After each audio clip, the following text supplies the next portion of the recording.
출발 증시와이드의 최예린입니다. 간밤에 벤 버냉키 연준 의장의 입이 드디어 열렸죠.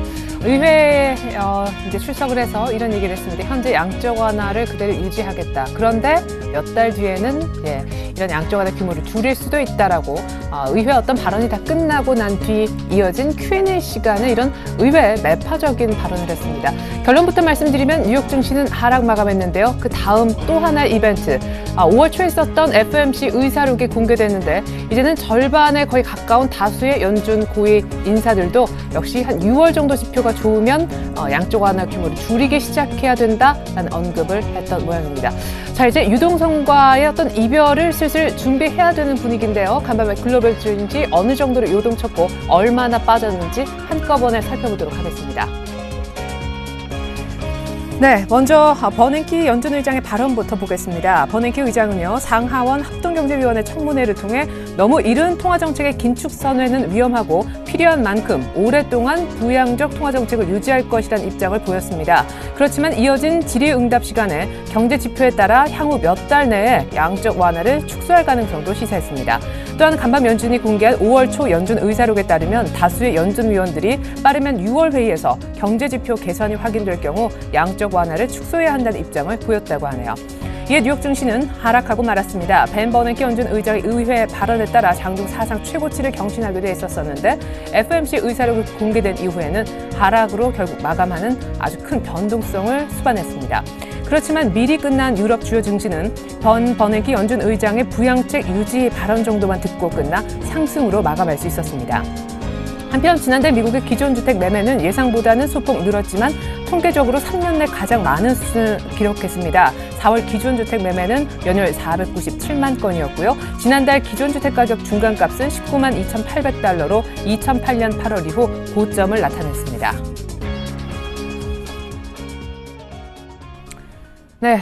2천 거의 다 왔는데 오늘 외국인 수급도 조금 변화될 수 있을 것 같고요. 무엇보다도 환율 시장도 어제 BOJ 회의 이후 또 오늘 벤 버냉키 연준 의장의 발언 직후 이 모든 상황을 종합적으로 반응을 오늘 해줄 것 같습니다. 환시장, 주식시장, 외국인 수급, 2천 많은 변수들이 오늘 걸려 있는데요. 저희가 준비한 소식부터 보여드립니다.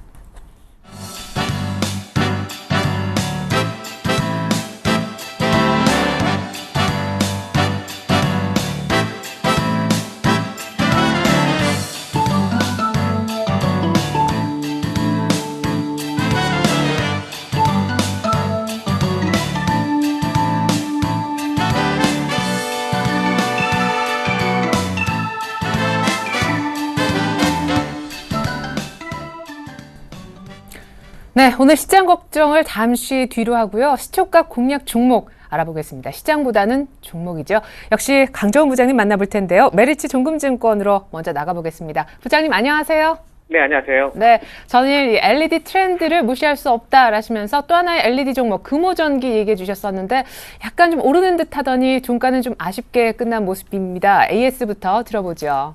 네, LED 관련 업종들이 금호전기를 포함해서 서울반도체, 루멘스, 우리 DI 전체적으로 루미마이크를 포함해서 조정세를 좀 받은 것 같습니다. 단기 상승에 따른 조정 패턴이라고 보여지고요. 금호전기와 마찬가지로 LED 업종 주가는 상승하면 조정받기 마련인데 제가 손절가를 32,500원을 제시해 드린 바 있습니다. 그래서 저가 매수의 기회로 저는 사람으로 충분히 가능하겠다는 말씀드리겠고요. 시초가 대비해서 마이너스 5% 상승세로 하락세로 마감을 했습니다만 보유 전략 계속 유지하도록 하겠습니다. 감사합니다. 그리고 오늘 시초가 공략주는 어떤 걸로 준비해 주셨는지요? 네, 인터플렉스를 준비했습니다. 제가 추천한 이후에 주가가 좀 많이 올랐었는데 네. 다시 한번 좀 매수세가 좀 된 모습인 것 같아서 인터플렉스를 준비했습니다. 인터플렉스는 그 삼성전자와 애플의 주요 고객사라고 일단 인식하면 되겠고요. FPCB 관련 회사라고 보시면 되겠습니다. 인상 1억 비판을 얘기하는데 인터플렉스가 1, 4분기 실적이 19분기 만에 적자로 전환되면서 최근에 주가가 하락하는 모습을 보였었고 이후에 반등세를 좀 보이는 그런 모습을 보였는데요. 2분기 매출액은 1분기 대비해서 226% 증가한 2,800억대를 전망하고 있습니다. 영업이익이 당초 예상 영업이익이 6억을 전망했었는데 최근에 156억까지 2분기 실적에 대한 턴어라운드 전분기 대비해서 기저효과를 좀 기대할 수 있는 상황이라고 좀 보시면 되겠고요. 최근에 삼성전자에 공급하는 부품 2분기 중에서 기존 4개에서 6개로 확대될 가능성이 많은 상황입니다. 그래서 애플 관련 매출액이 신제품 출시 지연으로 지금 27%로 감소하겠습니다만 삼성전자 갤럭시 S4뿐만 아니라 이 관련 매출이 76% 이상 급증할 것으로 전망되고 있습니다. 그래서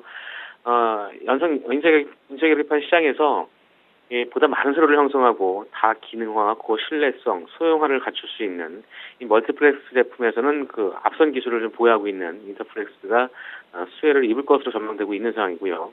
갤럭시 S4 판매가 1000만 대를 돌파를 하면서 전체적으로 스마트폰 부품주의 상승 연례가 좀 본격화되고 있는 그런 상황입니다. 최근에 조정세를 좀 보이고 있는 상황입니다만 전체적으로 다시 한번 상승 패턴을 좀 보일 수 있는 그런 모습이 아닌가 싶은 생각이 들고요. 중장기적으로 실적 호조는 기대감을 좀 있는데 올해 삼성전자와 애플의 동시 납품처로서 최고의 IT 부품업체로 좀 자리매김한 상황이 있습니다. 2, 4분기에는 삼성전자의 벤더 선정 탈락 여러 가지 루머가 있었습니다만 그런 부분들은 좀 루머일 뿐이고요. 갤럭시 S4 향의 그 연성 인쇄기판 공급이 계획대로 좀 진행되고 있는 상황이기 때문에 2분기 이후 하반기와 중장기적으로 내년도에도 실적 호전에 대한 기대감 아주 큰 상이라고 보시면 되겠고요. 지금 주가를 한번 밸류에이션을 한번 분석해봐야 되는데 올해 실적 대비해서는 지금 PER 한 20배 이상 높은 수준입니다. 하지만 좀 장기적으로 내년도까지 EPS는 4,300원대를 전망하면서 올해 대비해서 이제 대폭 증가할 것으로 전망을 하고 있는 상황입니다. 그래서 올해 예상 EPS가 지난 2분기 예상치가 6억을 흑자 전망했는데 150억까지 증대를 하면서 EPS도 한 2,000원대 정도까지 증가할 것으로 만들고 있는 상황입니다. 그래서 지금 현 주가는 PR 20대지만 내년도에는 4,300원대 주당 순이익을 제기하고 있는 상황이기 때문에 적정 밸류에이션 PR 15배는 적용할 수 있는 그런 종목이기 때문에 65,000원대 밸류에이션 매력이 충분히 있는 그런 종목으로 기술적 흐름과 함께 엔터플렉스 오늘 19공약주로 제시하도록 하겠습니다. 네. 자, 2년 평균 PR 15배 적용 시에는 65,000원까지 충분한 가격 메리트가 있는 종목 인터플렉스 설명 들어봤는데요. 오늘 시초가에 공략 들어간다면 목표와 손절 가격 어느 정도 대응하면 좋을까요? 네, 목표가는 54,500원을 제시해드리겠고요. 손절가는 49,500원. 일단은 짧게 잡겠습니다. 49,500원 하면서 손절로 대응하시기 바라겠습니다. 네, 갤럭시 S4 FP12 공급 벤더로 탈락된다는 안 좋은 뉴스도 있었지만 이제 오해를 불식시키고 가는 인터플렉스 오늘 시초가 공략주로 설명 들어봤습니다. 강정 부장님 감사합니다. 네, 고맙습니다.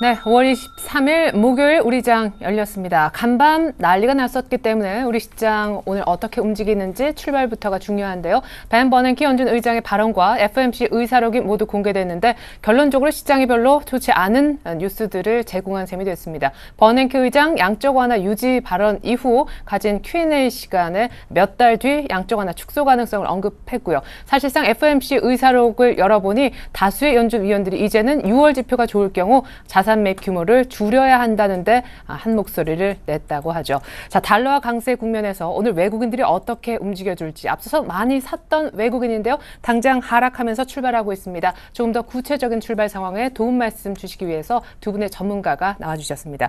먼저 임형식 전문가님 소개해드리겠고요. 골든이글 투자자문 정태근 팀장님께서도 오늘 특별히 함께해 주셨습니다. 안녕하세요. 네, 반갑습니다. 안녕하세요. 네. 참, 전일까지 또 의외의 어떤 기관 매수까지 쌍끌이 수급에 자동차주가 가지고 BOJ도 사실상 좀 도움이 됐던 것 같고 네. 거의 2,000을 보는 1998까지 갔었는데 오늘은 이렇게 아쉽게 좀 제자리로 가네요. 네. 올라가면은 네. 조정도 받아야죠. 일단은 경제 정책과 관련된 굵직한 이벤트가 끝났고 경제 지표로 관심이 이동되는 그런 상황인데 금일 7포인트 하락한 1985포인트에서 일단 장이 시작되는데요. 네. 5일선을 지지해줄지 여부의 경우에는 좀 더 시간을 지켜봐야겠고요. 현재 시점에서 약간의 눌림목 조정도 양호하다라고 판단이 됩니다. 외국인의 수급을 개선을 계속해서 봐야겠고요. 금일 시초가 상위 종목군들이 일제히 약보합권 내지 강보합권에서 시작하는 모습을 보여주고 있죠. 삼성전자가 다시 150만 원대를 이탈하는 그런 모습을 보여주고 있고요. 반면에 현대차, 기아차의 경우에는 상당히 선전하는 그런 모습을 보여주고 있는데 금일은 그 한국전력이 반등하는 그런 모습을 보여주고 있죠. 신한지주의 경우 외국인들의 그런 수급이 개선되면서 상당히 반등 모멘텀이 견조하게 이루어지고 있는 그런 모습을 보여주고 있습니다. 특징적 종목은 뭐 현대글로비스인 것 같습니다. 최근에 바닥권에서 N자형 상승을 강하게 턴하면서 기관 수급이 급속도로 개선되는 그런 모습을 보여주고 있죠. OCI 전일 뭐 조세 회피 지역에 대한 그런 그 계좌 소식과 함께 장중에 출렁거리는 모습을 보여줬는데 최근에 대폭 그 비중을 줄인 외국계 창구에서 일단은 뭐 저가 매수가 유입되고 있는 그런 모습을 보여주고 있죠. 두산의 경우에도 최근에 상당히 견조한 흐름이 전개되고 있는 그런 모습을 보여주고 있습니다. 시가총액 상위 종목군들이 일제히 눈치 보기 관망 국면이 전개되고 있는 가운데 뚜렷한 만한 그런 그 모멘텀을 찾기 힘든 그런 상황이고요. LG이노텍이 전일 장중에 그 차익 매물이 나타났는데 금일 다시 한번 10만 원대를 그 지지해주는 모습을 보여주고 있습니다. 전반적으로 업종 그 흐름을 보면은 그래도 그 뭐 양호한 그런 뭐 강보합권에서 출발하고 있는 그런 모습이 전개되고 있기 때문에 금일의 조정은 뭐 양호한 그런 조정이라고 볼 수 있겠고 말씀드린 바와 같이 외국인의 그런 수급 개선 요인에 계속해서 관심을 가지고 대응해 볼 필요가 있다라고 여겨집니다. 네. 뭐 의외로 잘 버티면 잘 버틴다라고도 할 수 있고요. 또 앞서서 많이 올랐으니까 자연스럽다라는 분석까지 나온 아침입니다. 코스피는 소폭 하락 출발해 1980선 중반 보여주고 있습니다. 자, 니케이가 얼마나 올랐는지 일본 증시 개장 분위기 잠깐 짚어보면요. 오늘 0.7%가량 추가 상승하면서 니케이 기준 15,700선을 또 보여주고 있네요. 전일 BOJ 그리고 4월 무역 수지 발표가 동시에 있었던 일본은 전일에 또 추가 상승을 했었죠. 15,600 라인이었는데 오늘은 또 700포인트대까지 추가로 들어서는 모습이었습니다. 달러 강세 그리고 엔저 또 한 번의 이런 어떤 수혜 구조가 만들어지는 모습이고요. 자, 이번에 코스닥 쪽으로 한번 가보겠습니다. 코스피는 소폭 하락 출발했는데 코스닥은 어때요? 네, 뭐 코스닥 같은 경우 전일 종가 수준에서 출발했다 좀 보는 게 맞을 것 같습니다. 0.06% 정도 상승 출발이기 때문에 뭐 전일 종가 수준에서 출발했다 보시는 게 좀 맞을 것 같아요. 자, 전일까지 5일 연속 상승세 그리고 외국인의 매수가 지속이 되게 되면서 이런 575포인트 선에 바짝 다가섰는데 오늘 과연 분기점이 될 것인가 아니면 추가적인 상승을 할 것인가 좀 상당히 중요한 구간에 놓였다고 좀 봐도 되지 않겠나 생각을 하고 있습니다. 자, 그래서 바로 수급 연결해서 좀 보도록 하겠습니다. 자, 전일까지 외국인이 코스닥 시장에서 5일 연속 매수를 하게 되면서 1,700억가량 매수가 유입이 됐었습니다. 그리고 난 이후에 오늘 처음으로 매도 출발을 하고 있는데요. 어제 같은 경우 개인 같은 경우 외국인과 기관의 어떤 눈치 속에서 조금 관망하는 그런 수급이 연출이 됐었는데 네. 오늘 아침 쪽에서는 7억 정도 매수 출발을 하게 되면서 오늘의 아침 쪽 출발적 수급 주체는 현재 개인으로 부각이 되고 있습니다. 자, 코스피 시장이 현재 외국인이 매도로 전환이 됐는데 과연 오늘 코스닥도 외국인이 매도 쪽으로 전환이 되는지 여부가 아무래도 추가적인 상승에 대한 어떤 분기점이 되지 않겠나 생각을 하고 있습니다. 지금 현재 전일 종가 수준에서 출발을 하고 난 이후에 별다른 방향성이 보이지 않고 있는데요. 과연 외국인의 수급이 아무래도 마지막까지 좀 눈치를 봐야 되지 않겠나 생각을 하고 있습니다. 자, 섹터도 한번 좀 살펴보도록 할게요. 오늘 아침 쪽에서는 방송 서비스 그리고 컴퓨터 서비스, 통신 방송 그리고 금융 쪽이 현재 좀 강세를 보여주고 있는데요. 금융 쪽 같은 경우에는 지금 대성 창투라든지 에이티넘 인베스트와 같은 창투사들이 현재 강세를 보이고 있던 부분들이 특징적으로 봐야 될 것 같고요. 그리고 방송 서비스 같은 경우에는 CJ ENM과 더불어서 홈쇼핑 관련 종목들이 강세를 보이고 있던 부분들이 특징적으로 좀 봐야 될 것 같습니다. 자, 시가총액 상위 종목들도 한번 살펴보도록 할게요. 자, 서울 반도체 오늘도 상당히 좀 강하게 현재 출발을 하고 있는데요. 1.1% 정도 현재 상승 출발을 현재 하고 있고요. 태용이 0.4%, 동수가 0.3%, OCI 머티리얼즈가 0.6% 정도 현재 상승 출발을 하고 있습니다. 반대 하락 출발하고 있는 종목들도 한번 살펴보게 된다면 셀트리온, SK 브로드밴드, 그리고 메가스터디가 현재 하락 출발을 하고 있고요. 노이즈 게임즈가 1% 넘는 하락 출발. 특징적인 부분은 그 주성 엔지니어링이 현재 3% 넘는 하락 출발을 하고 있다는 부분이 특징적이라고 좀 봐야 될 것 같습니다. 네. 삼성 엔지니어링 전일 상한가 풀리더니만 오늘 하락하는 모습 보여주네요. 자, 이번에는요, 외환시장 출발 상황 한번 알아보겠습니다. 다시 한번 뉴욕 외환시장에서 엔달러를 기준으로 볼 때 103엔대 돌파했다는 소식도 있었었는데요. 오늘은 특별히 한양증권 리서치센터의 문을 두드려 보겠습니다. 전소영 연구원님 안녕하세요. 네, 안녕하세요. 네, 정말 오래간만인데 굉장히 중요한 날 이렇게 전화를 드리게 됐습니다. 미국의 양적 완화 축소 시사 발언이 사실상 나왔는데 달러는 역시 예상대로 강세를 보였잖아요. 오늘 우리 원달러 기준 1120원대 다시 진입했는지요? 네, 그렇습니다. 오늘 달러 환율 전일 대비 1120원으로 지금 개장을 한 이후에 1120원 선에서의 공방이 이어지고 있는 모습입니다. 어제 FOMC 의사록에서도 일부 의원들이 양적 완화를 축소해야 된다라는 이런 발언들이 나왔고 벤 버냉키 의장도 전반적인 의회 연설에서는 유동성을 축소할 만한 그런 시사하는 발언들은 없었지만 질의응답 과정에서 고용시장이 안정이 되고 경제지표가 회복세를 보이면은 수개월 이내에 양적 완화를 축소할 수 있다라는 이런 발언들을 나오면서 시장에 상당한 충격을 안겨주었습니다. 일단 외환시장에서는 전반적으로 이제 이런 달러화의 강세에 힘입어서 달러 환율 상승 추세로 돌아서는 이런 분위기는 이어질 것으로 예상이 되고 있고요. 그나마 이제 최근 들어서 엔화의 상승 때문에 우리나라 이제 수출 경쟁력이 약화될 것이다라는 이런 우려에서 환율이 어느 정도 상승하면서 엔원 재정 환율이 1,080원대 수준에서의 지지력을 형성하고 있다라는 것은 그나마 좀 다행스러운 일이라고 판단하고 있습니다.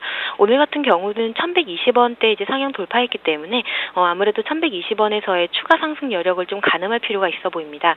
하지만 이제 그동안 이제 달러화가 NDF 환율이 상승하고 나서 현물환 시장에서는 이제 수차례 좀 되밀린 바가 있기 때문에 오늘 같은 경우도 NDF 시장에서 1,123원으로 마감을 했기 때문에 추가적인 상승 문제에 있어서는 조금 신중하게 바라볼 필요가 있다라는 그런 판단이고요. 특히나 이제 최근 들어서 롱 포지션으로 포지션을 구축하고 있는 기관들이 많은 만큼 여기서 포지션이 가볍지 않기 때문에 추가적으로 여기서 상승은 무게를 싣는다기보다는 1,120원대 초반에서의 움직임 그리고 장중에서는 오히려 수출업체들의 내고 물량에 이어서 1,120원에서 추가적으로 좀 다소 하락할 그런 가능성도 좀 열어두시는 것이 바람직해 보입니다. 네, 1,120원대 안착은 좀 지켜볼 필요가 있겠군요. 한 가지 궁금한 것은 사실 BOJ 회의 결과만 보면 엔저가 좀 주춤할 것 같은데 달러화가 강세가 되면서 엔달러가 그냥 어떤 달러 강세의 반작용으로 얼마나 추가 상승할까 이 부분도 궁금하거든요.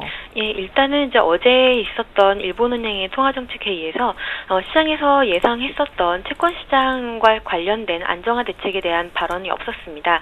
아무래도 채권시장 안정화 대책이라는 것은 일본은행이 채권 시장에 개입을 해서 채권을 매입하면서 금리를 떨어뜨리며 이런 것들은 결과적으로 다시 한번 엔화 가치를 좀 약세로 돌리는 그런 요인으로 작용할 가능성이 높았는데요. 이런 발언들이 없으면서 어제 엔달러 환율 같은 경우는 102엔 수준에서 마감을 했었습니다. 하지만 이제 엔화 가치의 상승, 달러 가치의 상승으로 달러엔 환율이 조금 상승하는 이런 모습들을 보이고 있는데요.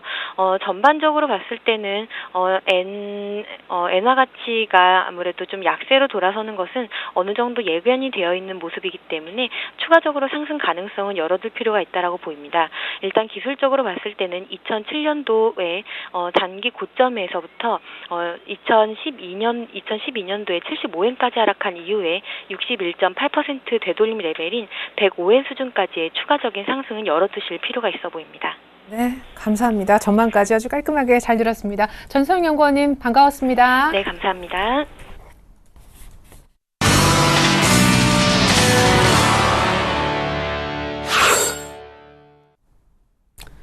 네, 미국의 양적 완화 축소 신호 나오면서 코스피가 1980선대로 아주 익숙한 치수대로 다시 회귀하고 있습니다. 그리고 언제나 최근 요 며칠 외국인들은 장 초반 기본적으로 매수 스탠스를 보여주곤 했는데 오늘은 역시 모두 다 매도입니다. 코스피, 코스닥, 선물시장까지요. 자, 계속해서 고수들의 작전 타임 이어가 보겠습니다. 오늘 만나보실 고수는요, 샘플러스에 계시는 정재훈 멘토님이 되겠습니다. 안녕하세요. 예, 안녕하십니까. 네, 사실 오늘 조금 모멘텀을 글로벌에서 받았다면 어떤 중요한 분기점이 됐었을 수도 있었을 것 같은 그런 좀 아쉬움이 있습니다. 뭔가 다시 제자리로 돌아가는 듯한 인상인데 전략 수정은 필요 없는 건가요? 예, 일단 전일 미국 시장 버냉키 장의 발언이 일단 좋은 그런 모습들로 좀 나타나면서 상승 출발을 좀 했었죠. 그러면서 이제 그 자산 매입 규모를 좀 줄일 수 있다라는 그런 얘기들이 좀 나왔었습니다. 그러면서 일단 차익 매도로 좀 그 하락 마무리가 좀 됐었는데요. 우리나라 시장도 마찬가지인 것 같습니다. 일단 개파락 출발한 이후에 낙폭을 어느 정도 좀 축소를 해주고 있는 그런 모습들인데요. 일단 지수의 기준은 1980포인트가 지지가 되느냐 안 되느냐 그 부분들을 먼저 좀 확인하는 게 좋을 것 같습니다. 만약에 1980포인트가 지지가 되는 그런 흐름들이 나타나게 된다면 여기에서 이제 추가적인 상승 시도는 좀 나올 것이다라고 좀 보고 있는 그런 상황들이고요. 만약에 그 자리대가 밀려지는 흐름들이 나타나게 된다면 아마도 1950포인트 부근대까지는 조정이 좀 나올 것으로 예상을 하고 있습니다. 만약 그 밀리는 관점이 보인다면, 지수가 밀린다면 일단 매수 관점으로 좀 봐야 된다라고 좀 말씀을 드리고 싶습니다. 그 이유는 여러 가지 문제가 없다라는 부분들입니다. 경제는 뭐 여전히 좀 살아있는 모습들이고요. 그다음에 성장이 나가고 있는 그런 상황들이기 때문에 일단 뭐 큰 틀로 봤을 때 상승 추세는 좀 변함은 없다라고 좀 보셔도 좋을 것 같습니다. 다만 이제 해외 시장, 선진 시장 같은 경우 많이 상승을 해주는 그런 모습들이 보여졌기 때문에 어느 정도 쉬어가는 구간이 나타날 수 있다라는 그런 부분들에 포커스를 좀 맞추시면 좋을 것 같습니다. 여전히 뭐 지수적인 흐름들보다는 종목의 흐름을 좀 맞춰놔야 될 것 같은데요. 일단 중소형주들이 여전히 좀 강한 모습들이 나타나고 있기 때문에 중소형주 위주로 좀 보시는 게 좋겠다라고 좀 말씀을 드리고 싶습니다. 올해 포인트를 좀 맞춰보게 된다면은 2013년도에 실적이 좀 턴어라운드가 되는 종목군들이 상당히 좀 큰 폭으로 상승을 해주는 그런 모습들이 많이 나타나고 있습니다. 그 다음에 뭔가 재료라든가 모멘텀 있는 그런 그 종목군들이 크게 좀 탄력적으로 움직이는 그런 모습들이 나타나고 있는데요.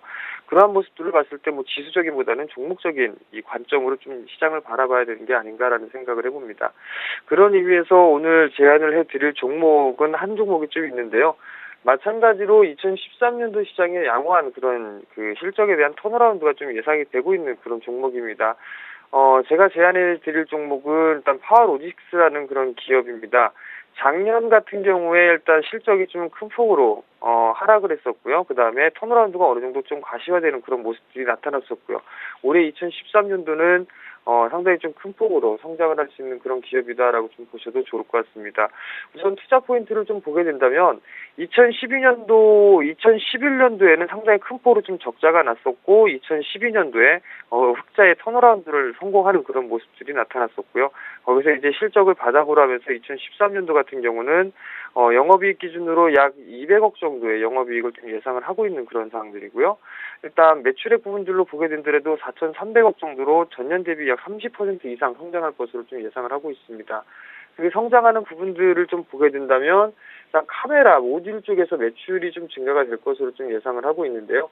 일단 뭐 삼성 쪽에 납품을 좀 빠르게 하고 있다라는 얘기입니다. 일단 갤럭시 S4에 납품을 하고 있고요. 차기적으로 나올 수 있는 갤럭시 노트 3에서도 일단 납품을 하게 될 것이다라고 좀 보셔도 좋을 것 같습니다. 대부분의 이 사업적인 부분들을 좀 보게 된다면은 카메라 모듈 사업과 그다음에 배터리 보호 회로 쪽의 사업을 좀 진행을 하고 있는데요. 경쟁사로 좀 보게 된다면은 이 배터리 보호 회로 쪽을 보게 된다면은 넥스콘테크라는 그런 경쟁사가 있었는데요. 상당히 좀 안 좋은 그 모습들을 좀 보이고 있는 대신에 파워로직스가 그 부분들을 좀 잠식해 나가는 그런 모습들이 좀 나타나고 있습니다. 결국에는 이 카메라 모듈 사업도 상당히 큰 폭으로 좀 성장을 하고 있는 그런 모습들이고, 그다음에 배터리 보호회로 사업도 마찬가지로 경쟁사의 그 부분들을 좀 잠식을 해 나가는 그런 모습들이 나타나면서 실적의 개선 속도는 지속적으로 이루어질 것이다라고 좀 보셔도 좋을 것 같습니다. 일단 가격적인 좀 전략을 좀 말씀을 좀 드리도록 하겠는데요. 지금 현재 6,900원대에 거래가 좀 되고 있는 그런 상황들입니다. 일단 시장도 상황인 만큼 일단 조정치에 좀 매수 관점으로 좀 보시는 게 좋겠다라고 좀 말씀을 드리고 싶고요. 6,800원에서 6,500원 부분까지 분할 매수 포인트를 좀 잡아보시면 좋을 것 같습니다. 그리고 목표가는 8,000원 정도를 좀 제시를 해드리겠고요. 손절가는 6,000원을 좀 제시를 해드리도록 하겠습니다.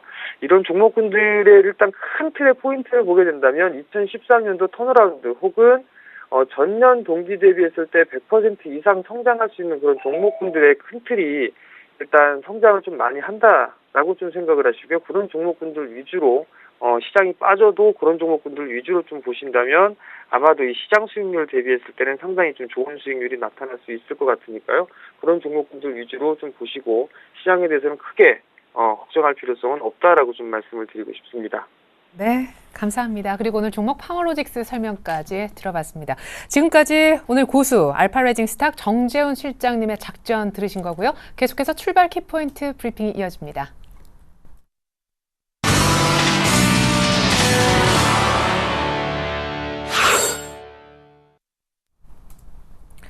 네, 개파락 출발하면서 미국발 사실상 출구 전략 약간의 어떤 시동이 걸리는 모습, 그죠? 양쪽 하나 축소 시사 분위기 때문에 코스피가 하락 출발했었었는데 지금 낙폭을 좀 줄였습니다. 1990 라인.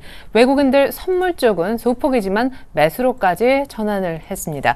자, 이제는 시장 내부로 좀 들어가서요. 특징적인 움직임을 보이는 종목이나 종목군 대응법까지 챙겨보겠습니다. 자, 먼저 거래소 역시 가장 큰 관심사는 최근에 CJ인데요. 오늘 CJ 그룹주가 반등하고 사실 전일 어떤 페이퍼 컴퍼니 관련된 기업들이 밀렸었는데 그쪽 다 분위기가 반등 쪽인 것 같아요. 네, 일단은 뭐 그 낙폭과대에 따른 기술적 반등이 1차적으로 이루어지고 있다라고 볼 수가 있겠습니다. 특히 CJ 그룹의 경우 최근 낙폭이 컸었는데요. 이에 따른 뭐 기술적 반등이 나타났죠. 차트를 보시면서 설명해드리면 전일 기관 쪽에서 대규모 일단은 뭐 물량이 나왔습니다. 이로 인해서 손바뀜이 활발히 이루어졌다라고 볼 수가 있겠고, 중요한 것은 조세 회피와 관련된 그러한 기업의 경우는 시간이 지날수록 늘어날 가능성이 크겠고, 장기화될 가능성이 크다라고 볼 수가 있겠습니다. CJ 그룹의 경우 일단은 현재 비자금 조성이 수천억까지 확대되고 있는 그런 상황인 만큼 일단은 사건 해결은 장기화될 것으로 보여집니다. 그렇기 때문에 일단은 펀더멘탈 측면에서 다시 한번 접근해 볼 필요가 있겠고, 상대적으로 CJ E&M, 코스닥에 있는 CJ E&M의 경우에는 최근 펀더멘탈이 상당히 견조하기 때문에 영향력은 피해가고 있는 것 같습니다. 그러나 일단은 조심스럽게 접근해 볼 필요가 있겠고요. 현재 시점에서 접근하기에는 무리라고 볼 수가 있겠죠.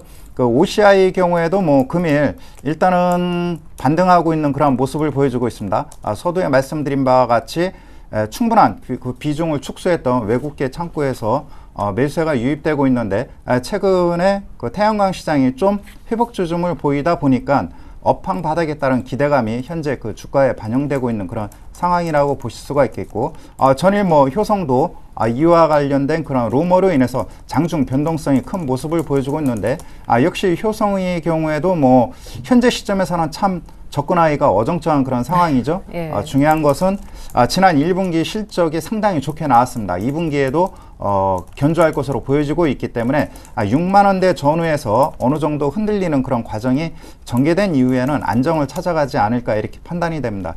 중요한 것은 정부에서 세금 추징 규모가 얼마만큼 되느냐에 따라서 주가 변동성이 좌우될 것으로 보여집니다. 네.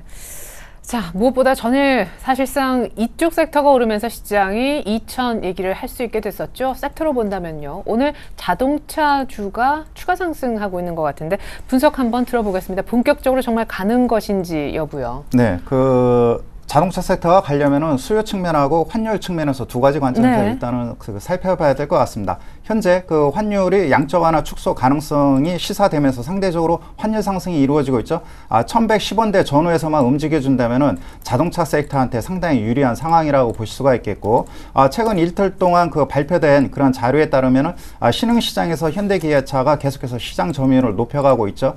최근에 5.1%에서 5.9%까지 상승하고 있다니까, 특히 기아차의 경우 동유럽 시장, 러시아에서 강점을 보이고 있습니다.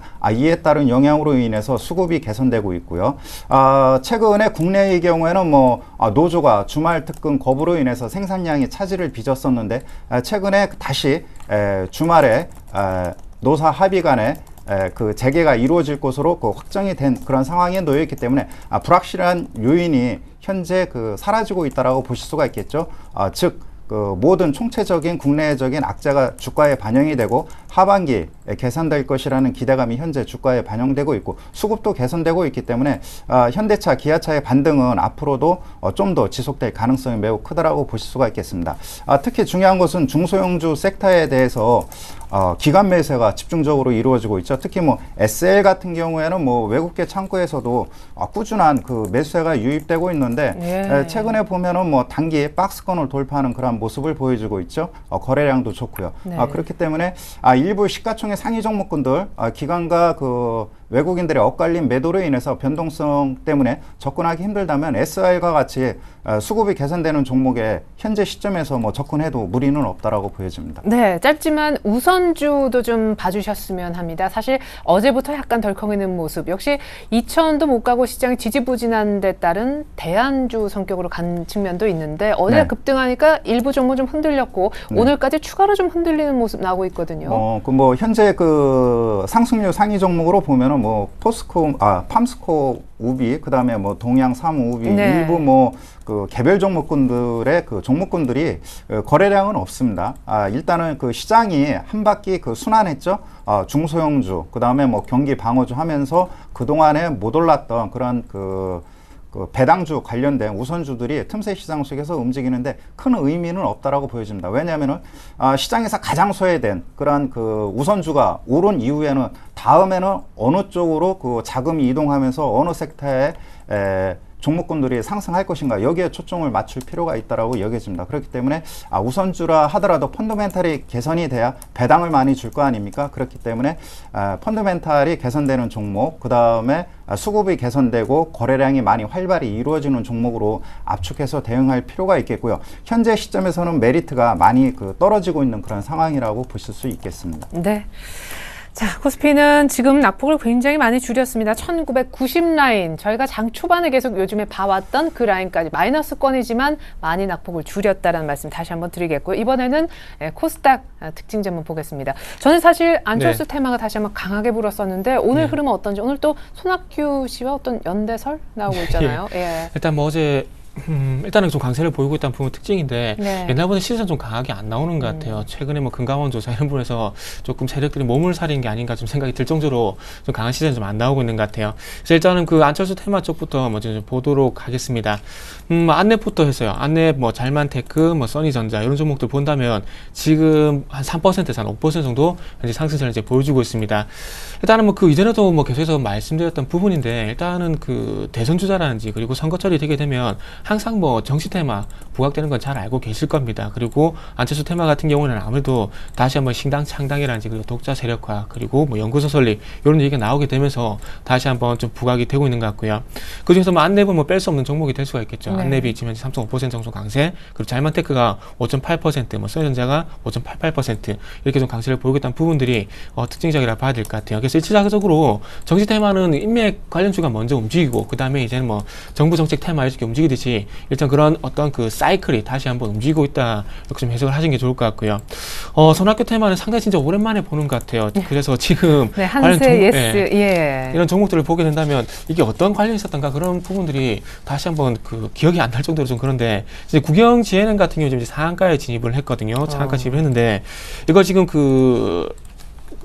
잠시 짧은 시간 좀 서치를 좀 해봤는데 그 예사 대표가 그 손학규 씨와 그 서울대 정치학과 유고학번 동문이라고 합니다. 그래서 서울대 정치학과, 그러니까 정치 쪽이라는 얘기가 들어갔다는 게 좀 부각이 되는 것 같아요. 그렇다 보니까 좀 이런 단순한 연관성 때문에 상한가에 좀 진입을 한 것 같고요. 그리고 한스S24 같은 경우는 이전에도 항상 그렇지만은 대표적으로 손학규 씨가 어떤 얘기가 나왔을 때 부각이 됐던 종목이기 때문에 4% 정도 강세를 보이는 것이 아닌가 생각이 들고 있습니다. 하지만 서두에 말씀드렸듯이 특징적인 부분은 옛날보다는 어떤 시세가 강하게 나지 않고 있다는 부분들이 특징이라 봐야 될 것 같고요. 창투사 관련 종목들도 한번 좀 보게 된다면은 이거 뉴스와 좀 같이 좀 보도록 할게요. 네. 펀드가 뭐 만들어줄 거. 예, 어쨌든 뭐 6조 정도 펀드 얘기가 네. 나오고 있는데 어쨌든 자금 실질적으로 그 정부 정책 지원 중에서 뭐 정책을 짜는 것도 중요하겠지만 실질적으로 봤을 때 돈을 지원한다는 게 가장 큰 부분인 것 같아요. 어떤 그 좋은 아이디어, 어떤 좋은 기술력이 있다 하더라도 자금이 뒷받침되지 않는다면은 커가기 상당히 힘들거든요. 네. 근데 그런 부분과 좀 연결시켜 본다면은 뭐 성장 사다리 펀드에서 6조 규모 뭐 조성된다는 얘기가 나오고 있는데 이런 실질적인 자금 지원으로 인해서 활성화가 될 가능성이 있지 않겠나 그런 부분들이 조금 부각이 되는 것이 아닌가 생각이 되고 있습니다. 그래서 종목들도 한번 좀 보게 된다면은 뭐 오늘 에이티넘 인베스트가 4.5% 그리고 대성창투가 현재 2.8% 정도 강세를 보여주고 있는데 최근에 와서 조금 특징적인 부분은 보면은 에이티넘 인베스트와 그리고 대성창투가 차트 패턴이 거의 유사하게 움직입니다. 그러니까 지금 창투사 전체적으로 뭐 움직이는 것이 아니라 재미니 투자 같은 경우는 뭐 자체적인 뭐 호재도 있긴 하지만 에이티넘 인베스트 그리고 대성창투 요 두 종목이 움직이는데 요 두 종목이 현재 비슷한 패턴을 움직이고 있다. 이런 부분 봤을 때 창투사도 전체적으로 접근한 것이 아니라 창투사 내에서도 종목을 압축할 필요가 있다는 부분들이 요 차트 패턴으로 좀 나타나는 것이 아닌가 생각이 되고 있습니다. 뭐 그 개인 투자자분들께서 뭐 굳이 접근하지 말라고 하신 말씀 좀 듣기 싫으실 거예요. 그래서 굳이 접근을 한다면은 좀 전에 말씀드렸듯이 에이티넘 인베스트 뭐 대성창투 쪽으로 접근하는 게 좀 맞지 않겠나 이렇게 좀 말씀 좀 드려보고 싶어요. 네. 자, 그렇다면 이제 오늘 좀 강세를 띠는 종목 코스닥 쪽에서 몇 종목이 있는데 한번 이유와 대응법까지 알아보겠습니다. 오늘 일단 YD 온라인 게임 종목인데 오늘 상승하고요. 전일 사실 뭐 액면 분할이란 재료도 있었었지만 태평양 물산 오늘 잘 보라는 전문가였던 조언도 있었는데 네. 오늘 곧바로 또 추가 상승하네요. 예, 전혀 예상 못했네요. 저는. 그래요? 일단 YD 온라인부터 좀 보도록 할게요. 일단 그 SNS에서 그 애플 앱, 소프트웨어적인 측면인데 오킷이라는 애플 앱을 현재 출시를 해가지고 이 부분이 좀 부각이 되고 있는 것 같아요. 그래서 앱스토어 부분에서 이제 1위를 달리고 있다는 얘기가 나오면서 이제 그 오늘 상한가에 진입을 했는데요. 어쨌든 최근에 게임주들 같은 경우에 해외 진출이라든지 그리고 실적이라든지 신작, 그 다시 한번 글로벌 신작이라든지 이런 부분들이 반영이 됐었는데 일단은 앱이란 부분이 그러니까 뭐라 해야 될까요? 소프트웨어적인 부분이 부각이 되게 되면서 이렇게 강세를 보이겠다는 부분은 좀 특징적이라 좀 봐야 될 것 같습니다. 일단 내용을 보게 되니까 기존의 어떤 채팅 사이트를 조금 넘어서지는 않는 것 같아요. 그래서 아마 가장 남녀 간의 원초적인 부분을 조금 이용하는 어떤 앱이 아닌가 생각이 드는데 어쨌든 인기를 얻고 있다는 부분들 그리고 이 인기를 통해서 어쨌든 실적과 좀 연결이 될 것이란 그런 부분들이 좀 부각이 되는 것이 아닌가 생각이 되고 있습니다. 어쨌든 지금의 어떤 상한가는 단순한 어떤 기대감으로 좀 해석을 하는 게 좀 맞지 않겠나 이렇게 생각이 드는데 어쨌든 뭐 접근을 하실 때 조금은 그래도 무리가 있지 않겠나. 그리고 이 부분이 조금 일시적으로 반영이 되고 난 이후에 한번 시세가 일시적인 반등이 아니라 추세적으로 우상향한지 여부를 좀 보시는 게 좋을 것 같고요. 네. 태평양 물산 좀 봐야 될 것 같은데요. 액면 분할하고 난 이후에 네. 이제는 뭐 실적에 대한 부분인데요. 만약에 액면 분할만 얘기가 나왔다면은 좀 악재가 되지 않았을까 좀 생각이 듭니다.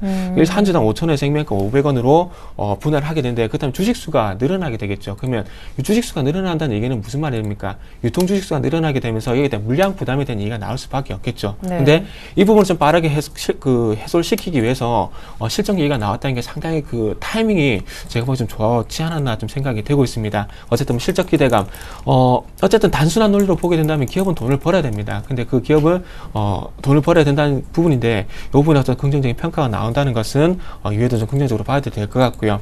자, 태평양 물산 뭐 차트 좀 보도록 할게요. 네. 자, 차트 좀 보게 된다면 상한가에 진입을 했네요. 액면 분할하고 난 이후에 어제 상한가 그리고 오늘도 상한가에 진입을 했는데 네. 앞에 지금 제가 그 말씀드렸듯이 그 YD 온라인에서 말씀드렸듯이 초기에 이렇게 급등하는 건 제 개인적인 의견을 말씀드리면 그렇게 좋은 편은 아닌 것 같아요. 이전에 뭐 올해 3월달에 넘어가 보게 된다면 지금 차트를 보시면 3월달 같은 게 좀 안정적으로 우상향을 했었거든요. 네. 그러니까 차라리 이런 패턴이 나오게 된다면 잘 접근하는 게 개인들이 수익률을 좀 확대시키는 요인이 좀 되지 않겠나 생각을 하고 있습니다.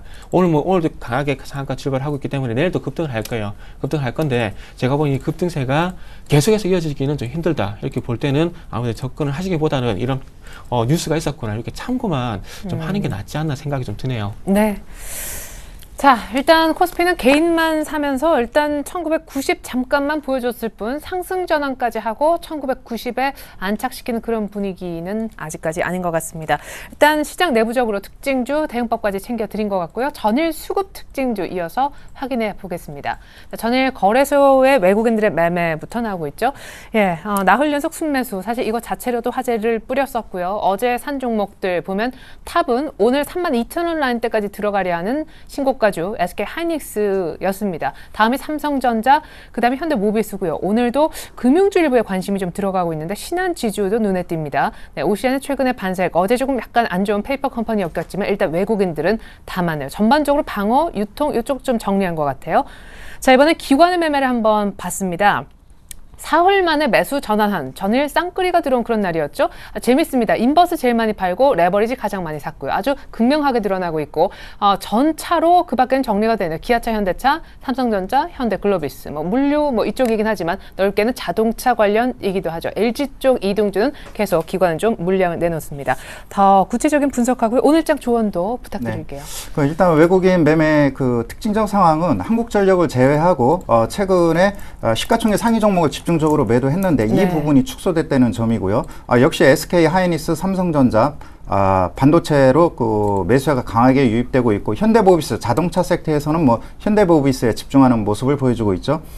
기관 쪽 매매 동향을 보면은 특징적 요소는 CJ 리스크 관리하면서 과감하게 물량을 대폭 축소하는 그런 모습을 보여주고 있고 LG전자, LG디스플레이에 대한 비중은 계속해서 축소하고 있죠. 아무래도 자동차 섹터로 이동하다 보니까 이러한 현상이 나타나고 있다라고 볼 수가 있겠고 여전히 기아차 전일 약 150만 주 가까이 대규모 매수세가 유입되고 있고 현대차, 현대글로비스 이쪽 현대차 그룹 관련주에서 집중적으로 전방위적인 그런 매수세가 유입되고 있기 때문에 자동차 섹터에 대한 그런 흐름은 당분간 지속될 수밖에 없을 것으로 보여집니다. 네. 그러면 자동차주를 사면 되는 건죠. 사실 의외로 시장도 별로 안 빠지고 외국인들도 아주 많이 파는 것은 아닌데 아까 또 SL 같은 자동차 부품주를 언급하셨단 말이죠. 네, 그렇습니다. 현재 일단은 경기 지표로 그 관심사가 이동되고 있는 만큼 유럽 쪽에서 중국 쪽에서 자동차와 관련된 소비 지표라든가 판매 동향이 개선되고 있습니다. 또한 가장 중요한 환율이 금일도 약 한 1120원대에서 움직여주고 있고요. 그렇다면 상당히 긍정적 모멘텀이 작용되고 있다고 볼 수가 있겠고 중소형주 상승 탄력이 유리하니까요. 수익률 내기에는 투자자 여러분들이 좋을 것으로 보여집니다. 그렇기 때문에 SL이라든가 화신, 그 다음에 일부 코스닥 종목에 있는 성화이텍, 현대글로비스의 경우에도 최근에 일감 몰아주기 규모가 완화됨으로 인해서 현재 기관 수급이 LG그룹 섹터에서 현대자동차 관련 섹터로 이동되고 있는 그런 상황에 놓여 있기 때문에 여기에 초점을 맞추고 대응해도 무리는 없다라고 판단이 됩니다. 네. 그래요. 무엇보다 지표가 좀 중요한 시대가 확실히 됐죠. 몇 달 뒤. 이제 양쪽 하나 축소에 대한 판단은 지표를 통해서 이루어진다 했으니까요. 자, 전일 코스닥 수급 특징주 보고 우리 정 팀장님의 조언까지 들어보겠습니다. 자, 코스닥 수급 특징주 역시 먼저 외국인의 매매 패턴이 나왔네요. 일단 5일 연속 순매수해줬죠. 산 종목은 파트론, 그리고 오늘도 신고가, 극성수기 진입 기대감 이렇게 분석이 나오는데 삼천리 자전거, 그리고 모드투어, 이지바이오, 슈프리마가 있었고요. 사실 매도 쪽은 특징이 있다면 메가스터디 제외하고는요 거의 바이오주였다라는 점이 될 것 같습니다. 기관의 매매 상위 종목도 정리해보니 네, 전일까지 기관은 사실상 계속 코스닥은 매도죠. 가장 많이 정리한 쪽은 서울반도체, 파트론, SK 브로드밴드, GS 홈쇼핑. 좀 시가총액 상위 종목이다라는 인상도 약간 받게 되는데 팜스토리도 5번째로 팔았습니다.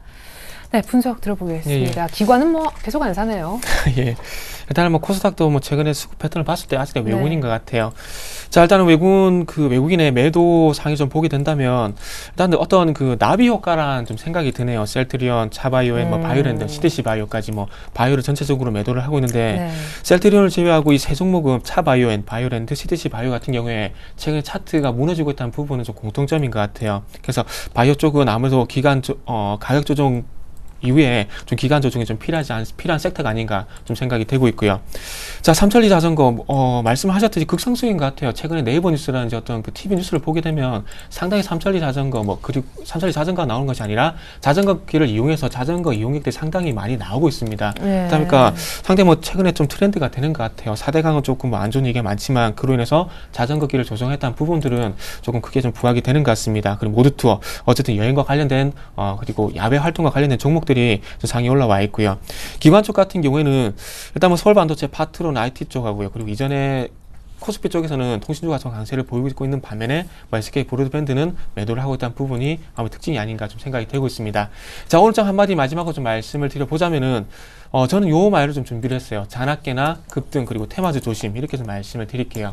자, 어제 승일이라는 종목도 있었고요. 그리고 최근에 우선주 그리고 안철수 테마 그리고 어제 닭고기 관련주죠. 이지바이오, 팜스토리 이런 종목들이 있는데 최근 좀 변동성이 확대가 되고 있다는 부분이 조금 걱정스러워요. 이 부분을 통해서 개인들까지 수익이 날 수 있다면은 어떤 그 금상첨화가 없겠죠. 하지만 여기에 대한 마지막 시세가 무너질 때 피해는 항상 개인들이 본다는 게 좀 아쉬운 부분입니다. 그래서 오늘 뭐 우선주가 좀 무너지고 있는데 이 부분을 통해서 조금은 저가 매수보다는 좀 냉정한 시각으로 다시 한번 반등을 줄 것인가 아니면 시세가 무너질 것인가 거기에 대한 연구를 먼저 하신 다음에 좀 접근을 하셨으면 좋겠습니다. 네. 이렇게 해서요. 오늘 도움 말씀 주셨던 정태근 팀장님 그리고 이명식 전문가님하고는 인사 나눠야겠습니다. 감사합니다. 네, 감사합니다.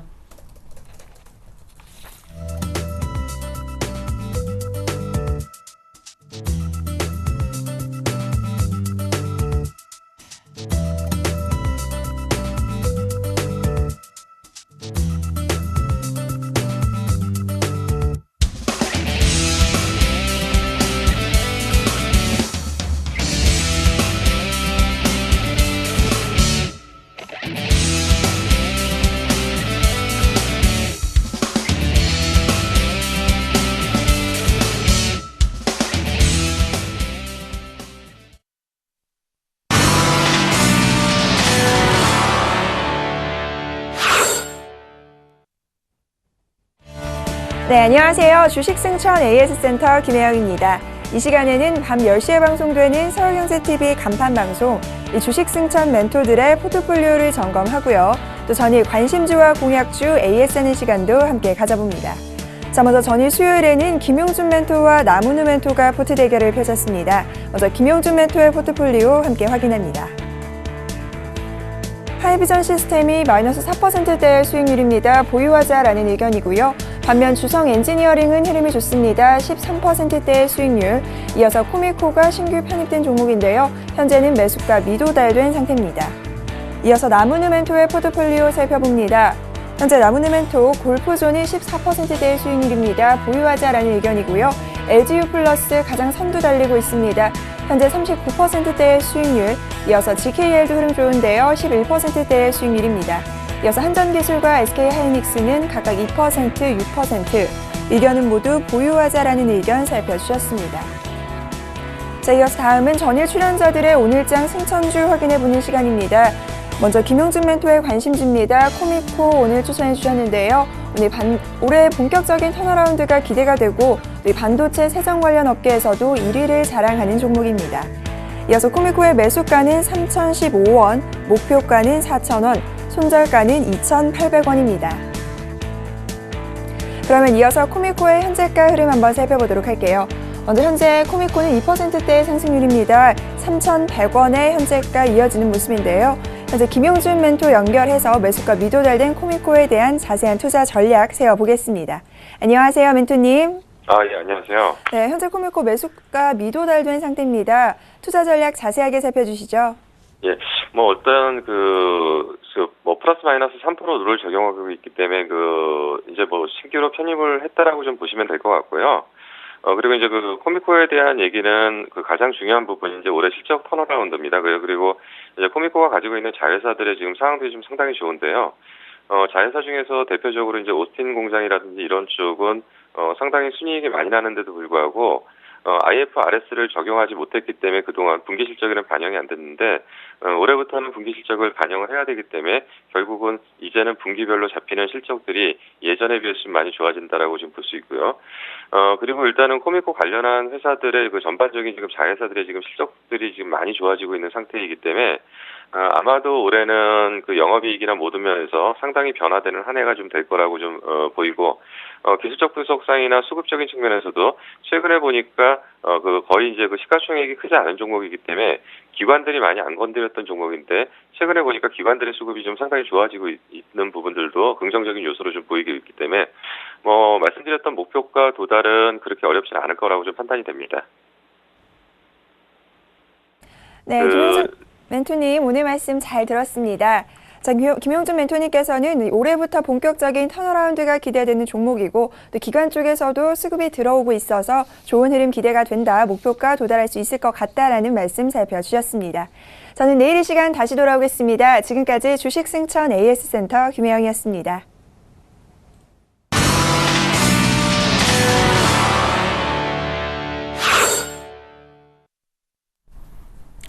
네, 외국인들 선물 쪽 다시 동반 매도하는 가운데 코스피는 시가, 개파랗게 했던 시가보다 더 많이 낙폭을 키우고 있습니다. 11포인트 정도 빠졌는데요. 낙폭 줄이는 것 같았었는데 조금 다시 아쉽게 흘러가고 있습니다. 이제는 간밤 글로벌 이슈 굉장히 많았었는데 그 속에 숨은 의미를 파헤쳐보겠습니다. IM투자증권 김동섭 이사님 많이 기다렸는데 이제는 만나보겠습니다. 안녕하세요. 네, 안녕하세요. 네, FMC 의사록이 공개되면서 사실은 미국의 양적 완화 축소가 거의 현실화되는 그런 분위기가 만들어지고 있고 벤 버냉키 연준 의장도 비둘기파 맞나 하는 생각이 들었습니다. 몇 달 후 QE 축소, 몇 달 후일까요? 양적 완화에 대한 그 뷰는 바뀌지는 않았어요. 바뀌지는 않았죠. 전제 조건을 깔았던 게 역시 고용에 대한 부분이죠. 고용이 개선되는 기미가 확실히 보이면 거기에 따라서 양적 완화를 축소하거나 종료 가능성이 있고 거기에는 뭐 비전통적인 방법이나 전통적인 방법 이걸 다 쓰겠다. 그러니까 금리 인상 또는 이제 지금 그 돈을 풀어주고 있는 부분 이것도 뭐 생각한다. 뭐 이런 얘기였거든요. 그러니까 사실은 어떻게 보면 그 벤 버냉키 기장은 시장이 원했던 대답을 한 겁니다. 근데 이제 문제가 뭐였냐면 FOMC 의사록에 문제가 좀 있었죠. 의사록에서 지난달 그 FOMC 회의 내용을 보면 연준 의원 12명 중에서 투표권을 가진 12명 중에서 약 4명에 5명이 양적 완화를 종료해야 되지 않느냐라는 얘기를 했고 그것이 시점으로 6월 이후로 얘기를 했고 한 명은 바로 해야 된다라는 얘기를 했습니다. 근데 문제는 뭐냐면 양적 완화를 할 때 가장 그 중요하게 생각했던 지표는 고용에 대한 부분이고 또 하나는 그 인플레이션에 대한 부분이었거든요. 근데 고용에 대한 부분은 사실 2008년 이후로 8% 초반대에서 내려온 게 0.6% 정도밖에 내려오지 않았습니다. 그러니까 사실 고용 개선이 됐다라고 보기는 어렵고요. 또 실업률도 보면은 7.5%라고 하지만 실질적 내용을 한번 들여다보면 구직을 포기한 자가 엄청나게 많다라는 겁니다. 그렇다면 사실 미국이 지수는 올라갔을지 모르겠지만 어떻게 보면 양적 완화를 진행하면서 크게 얻은 게 없을 수도 있다라는 것을 한번 생각해 봐야 될 것 같거든요. 그런데 이 부분에 있어서 이제 연준 의원 중에서 최대 비둘기파는 한 4명 정도가 있습니다. 윌리엄 C. 더들리라든가 아니면 찰스 에반스, 뭐 자레 앨런, 뭐 벤 버냉키 기장 이렇게 4명이 아주 강한 영향력을 제시하는데 그중에 그 윌리엄 C. 더들리 같은 경우에는 이제 3개월, 4개월 정도 고용 개선의 모습을 좀 보면서 거기에 따라서 양적 완화를 뭐 축소할 수 있다. 뭐 이런 얘기를 좀 한 것이 이제 시장의 악재로 작용했다라고 보시면 되겠는데요. 만약에 정말 고용이 자연적 개선을 원한다 그러면 제가 볼 때는 7% 초반 7.1 정도나 7.2 정도 와야만이 가능하다고 판단하고 있거든요. 그렇다면 2008년부터 지금까지 고용 개선은 된 모습을 봤을 때 0.1%를 줄이는데 걸린 시간이 약 3개월, 짧게는 2개월이었다고요. 그러면 한 3개월 정도 잡고 0.4%를 줄이려도 약 12개월이 필요한 거죠. 결론적으로 말하면 지금 상황에서는 사실 양적 완화가 9월 정도는 좀 어렵다고 저는 판단하고 있습니다. 짐 로저스 같은 경우에는 이제 9월 정도 가능성을 제기하고 있는데 9월에 대한 부분이 왜 나왔냐라고 본다면 아까 말씀드렸던 윌리엄 더들리 같은 경우는 3, 4개월 정도 봐야 되면 그 이후에 9월이 되고요. 두 번째는 미국 정부 부채 상한을 증액하는 부분이 합의가 아직 이루어지지 않았기 때문에 이게 합의가 안 이루어지면 큰 혼란이 올 수 있다. 그러니까 이것이 이루어지는지를 보고 하자라는 부분이 있을 수 있고요.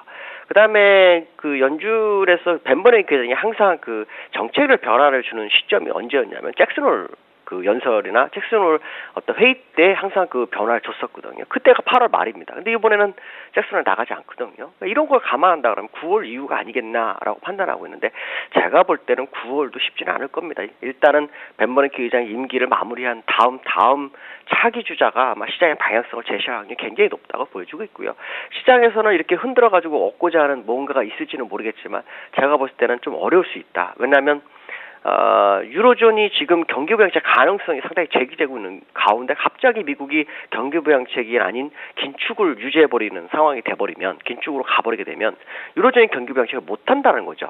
유로존이 지표가 그렇게 좋지 않은데도 미국이 상승하는 모습을 따라가면서 주가가 올라가는데 미국이 멈춰버린다면 유로존은 당연히 안 할 수밖에 없다는 거죠. 그렇기 때문에 연준에서는 아마도 양적 완화 종료 시점을 ECB가 경기부양책 하고서 한 5개월에서 6개월 정도의 기간을 줄 것이다 라는 생각을 한번 해본다면 올 연말까지는 쉽지 않을 것이다 라는 생각을 해봐야 될 것 같습니다. 네, 확실한 건 이제 가을, 겨울 그때 진짜 본격적인 어떤 논의가 있을 것 같고 실제적으로 QE 축소를 단행하는 시점은 진짜 연말이나 내년 초가 유력할 것 같습니다. 일본 얘기 좀 해볼까요? 전일 BOJ에 있었는데 뭐 별다른 어떤 추가 부양책이 없었고 경기 판단도 상향 조정을 했죠. 재밌는 부분은 이 채권 시장 안정화 대책을 내놓지 않았었는데 지금 일본의 국채 값이 사실은 폭락할 수 있다라고 어떤 굉장히 유명한 투자자분은 경고를 했더라고요. 헤이맨 캐피털 대표인 카일 베스라는 사람이 네. 한 얘기인데요. 이 사람은 이제 일본이 2년 내 국채 위기에 올 거다. 거기에는 이제 감당할 수 없는 빚이 문제가 될 거라는 거죠. 지금 일본 부채가 GDP 대비로 245%. 그럼 전 세계에서 가장 많습니다. 그러니까 이게 좀 어려울 거라는 거죠. 지금까지 국채는 일반 국민이 사줬는데 이 국민들이 살 때는 조건이 있었다는 거죠. GDP 대비로 3%에서 6% 정도의 어떤 수익을 경상 수익을 가져오는 그런 상황이 있었는데 그게 지금은 어렵다라는 거고 그다음에 이제 구매력 증가에 있어서 상당히 좀 어렵다는 거죠. 특히 그 일본의 지금 고령화가 상당히 진행되고 있기 때문에 거기에 대한 비용을 젊은이들이 다 치러야 되는 그런 상황이라면 국채를 살 수는 여력이 없다. 그렇기 때문에 2년에 3년 정도의 악영이 올 수 있다라고 하는데요. 이 베스라는 사람 뭐로 유명해졌냐면 2007년도 서프라임 모기지를 시장의 붕괴 의미로 예언을 했었죠. 그걸로 해서 성공을 했었고 두 번째는 그리스가 디폴트를 당할 거다. 그렇기 때문에 나는 그리스 디폴트를 통해서 얻을 수 있는 수익 약 6만 프로 정도를 먹을 수 있는데 베팅한다 했었죠. 근데 마리오 드라기가 총재가 관여하면서 그거는 이익을 못 냈습니다. 그렇지만 그 이후로 계속해서 2006년 이후로 25% 이상의 수익을 거뒀던 사람이기 때문에 이 사람의 그 의견이 상당히 지금 시장에 받아들일 수 있는 부분이 있다라고 보시면 되겠고 항상 이 사람은 그 시장 붕괴에 베팅을 했던 사람이기 때문에 아마도 거기에 상당한 그 의미를 부여하는 것이 아닌가라고 판단하고 있는데요. 일본 내에서는 그 엔화 약세를 추가로 더 원하고 있다라는 분위기가 형성되고 있습니다. 그래서 아마도 BOJ의 특별한 어떤 조치는 없었지만 정부 기조나 정부의 어떤 생각이 그쪽에 반영이 된 것이 아니냐라고 봐야 될 것 같습니다. 네. 어제까지 분위기 참 좋았고 간밤에 뭔가 글로벌만 좀 도와줬더라면 하는 진짜 아쉬움이 오늘 큰데요.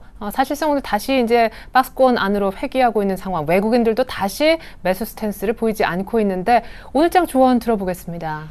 일단 우리나라 좀 아쉽게 좀 되고 있죠. 네. 사실 뭐 지나간 얘기지만 금리 인하만 한두 달만 빨리 했어도 상당한 그 주가를 끌어올릴 수 있는 기회가 있었는데 그걸 놓쳐버렸죠. 그렇지만 아직까지는 기회가 있다고 판단하고 있고요. 지금 미국이 그렇게 얘기하는 부분에 있어서 사실 우리나라가 한 6개월 정도는 거의 디커플링 걸리면서 시장이 움직였기 때문에 제가 볼 때는 별로 두려워할 상황은 아니고요. 오히려 저점 매수 유효하다라고 판단하고요. 특히 미국이 거래량이 없었습니다. 이거로 보면 우리나라 괜찮다라고 봐야 될 것 같고 어저께 북한에서 중국 특사의 최룡해라는 사람을 보냈는데 상당한 의미가 부여될 수 있다면 아시아권의 우리나라를 중심으로 한 화해 무드가 다시 한번 형성될 수 있는 기대감이 있을 수 있습니다. 그렇다면 국내장은 다시 한번 올라갈 걸 생각하면서 접근하시면 큰 문제는 없지 않을까라고 판단하고 있습니다. 네, 여전히 저점 매수 쪽의 의견 주셨습니다.